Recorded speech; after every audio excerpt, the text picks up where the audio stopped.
What is going on, movie fans, and welcome back to my channel. Today I'm sharing with you all my movie review of the new dark comedy fantasy film directed by Yorgos Lanthimos and starring Emma Stone. We're talking about Poor Things, a film I was beyond excited to see, and I'm gonna let y'all know if this weird and wacky, powerful movie is worth checking out, but also, is it one of the best films of the year?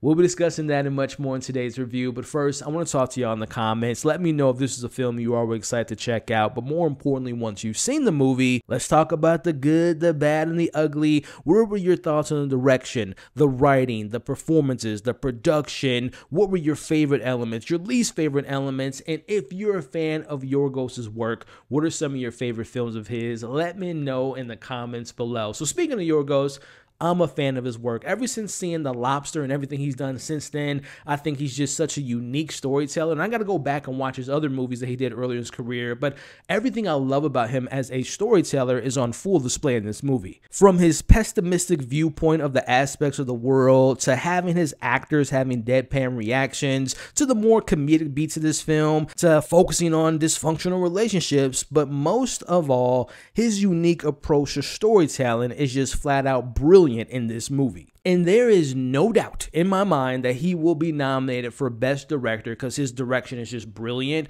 And I wouldn't be surprised. I know Christopher Nolan, Martin Scorsese, a lot of other great directors this year have done a great job. But I wouldn't be surprised if Yorgos takes that victory because he just so on point in this movie with his direction. But I want to give just as much praise to the phenomenal production design in this film. Almost this fairy tale, timeless design to the world created, which felt like a Tim Burton meets Wes Anderson look. But what's even more impressive about this world is how it plays into our main character, Bella Baxter. Now, Bella is subject of being experimented on this film, and she sees the world like a child, as there is these black and white sequences very early on in the film, but as we move along with the story, her understanding of the world changes, and you see the colors being more vibrant, and there's just so much more nuance. It's not as simple or as limited as Bella most thought, so there is a true deep meaning to why the production is the way it is, and it plays so beautifully into the story. I found the score to be very beautiful and playful, but also very creative and experimental as well, as it adds this wacky and unusual approach and kind of atmosphere to the film.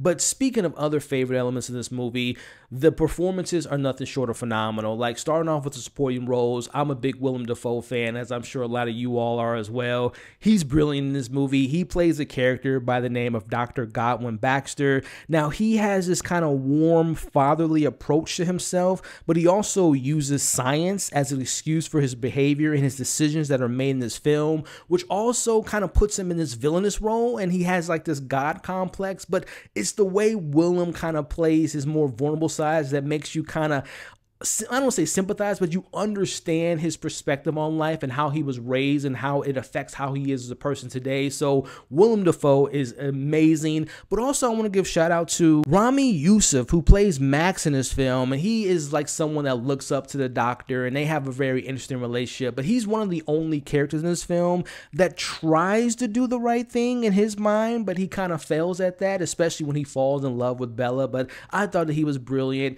And other performances we get from Christopher Abbott, Jerrod Carmichael, have Margaret Qualley, who I'm a big fan of, to Catherine Hunter. I mean, everyone that was on screen, whether it was for 2 minutes or for 2 hours, they were just so great. But I want to take a moment to talk about the MVPs, starting with, we have who I thought was brilliant in this film. Mark Ruffalo plays a character by the name of Duncan, and I've been a fan of his for a while, and I've seen a lot of movies he's in.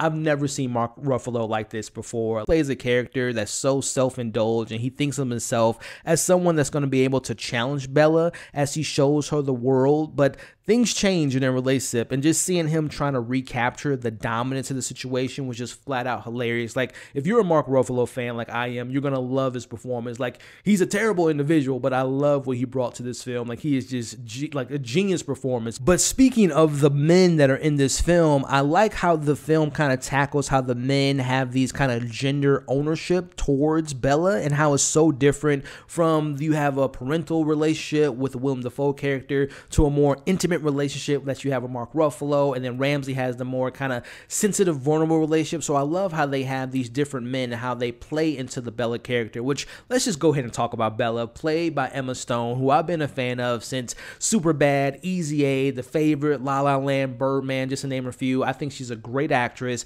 but I honestly think her role in this film as Bella is the best performance of her career. Emma Stone is tasked with a lot in this role. Like, she has to have this mindset of being a baby to becoming a woman and what comes with all of that. Her performance is flawless as well as fearless. There are so many levels to what she hits on this role, from moments of you obviously rooting for the character, to moments you being upset with the character, to just loving every decision she ends up making.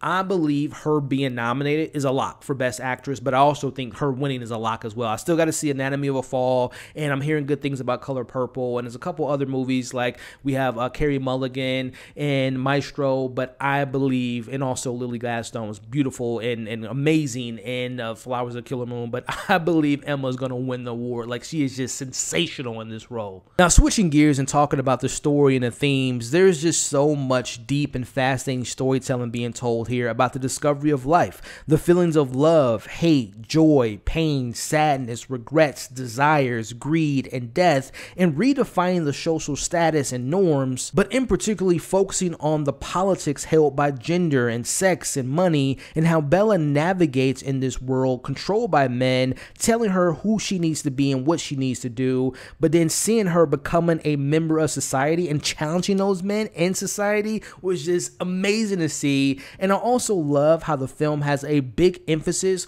on sex in this movie. Like, there is a ton of sex that I wasn't expecting in this film, and I'm happy to see that, because films aren't sexy anymore, right? And not that the film leans into like the sexual nature of sex, but it has an important part of Bella's story, how Bella's sexuality is very important to her and her discovery, but also it's important to the human experience for her. As we also tackle things such as acceptance and freedom, and seeing the world from her perspective is such a funny satire, and there are so many bold and just strange choices made in that, some that are hilarious, some that are tragic, some that are just absolutely beautiful. And then just tying all this up into finishing off before we get into my criticisms, the first half does such a great job of kind of playing into the more comedic beats of the situation, where the second half kind of ventures off into becoming this beautiful coming of age journey into the world. And then when we get into the third act, it just all comes full circle. So a lot of great things to be said about this film, but I do have my criticisms. First off, the way that the film is structured, it's 2 hours and 20 minutes, and I never was bored. I feel like it had great pacing, but it's broken up into these certain chapters. There's certain parts in this film, and there's one part of this movie that is on a ship. And one of my issues with this particular moment is, yes, Bella has a very important life lesson that changes the dynamic in her relationship with Duncan, but as far as the visual appeal to the ship, it felt kind of limited, which is kind of purposeful. Like, Duncan takes her on the ship for a certain reason, but it wasn't as aesthetically pleasing as some of the other areas we went to, so it just wasn't as vibrant as some of the other sets we went on to, which is kind of a criticism I have. But speaking of some of the relationships we have in this film, every time Bella wasn't on screen, it kind of takes a bit of a loss in the storytelling, in particularly the relationship we have between the God, as they call in this film, Godwin and Max.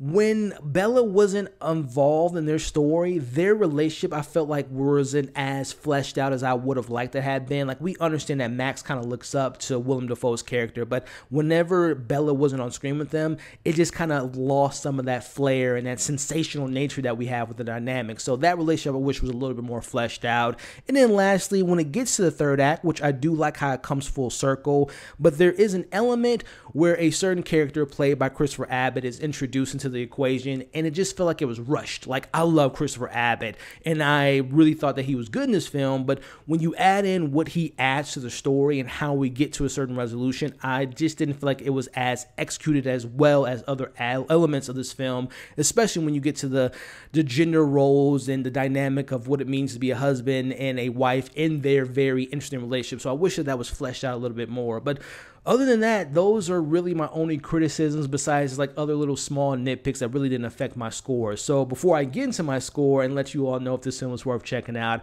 I want to take the time to thank you all for making it to this point in the review. If you haven't already, consider hitting the like button, sharing your thoughts in the comments, and also consider subscribing to the channel. Overall, for me, it's very rare to come across a film in which you feel like you've never seen anything like this before, but I've never seen anything like Poor Things. The filmmaking is remarkable, and Emma Stone delivers one of the most captivating performances I've ever seen. It's very strange, and it has a lot of sex, but it is important to the story. But at the core of this is a very compelling story about a person learning what it means to live and how to navigate this chaotic world presented in this film. There are undoubtedly some amazing performances across this cast, and while it might not be perfect and it won't be for everyone, I mostly found a lot of this film to be flat out brilliant. I'm gonna give this film, Poor Things, a 4.8 out of 5, and it will definitely end up in my top 10, and probably on a rewatch it's in my top 5, and it can end up in my top 3, so you'll have to see where the film ends up when I make my list at the end of the year. But I thought this film was brilliant, and it took me like 5 days to make this review because I like to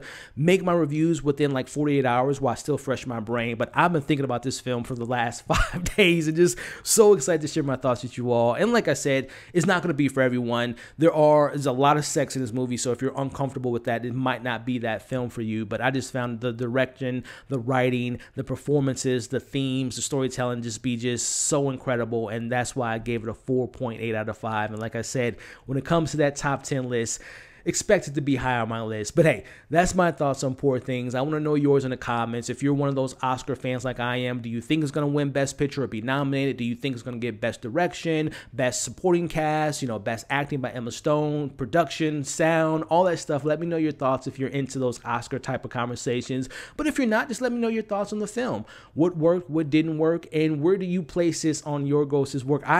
The Favorite's my favorite film of his, but Poor Things is right up there. So like I said, on the rewatch, it might capture that #1 spot. But again, let me know your rankings of his films in the comments below. You all are awesome. Hope you're staying safe, and I'll catch you all on the next breakdown. Yeah.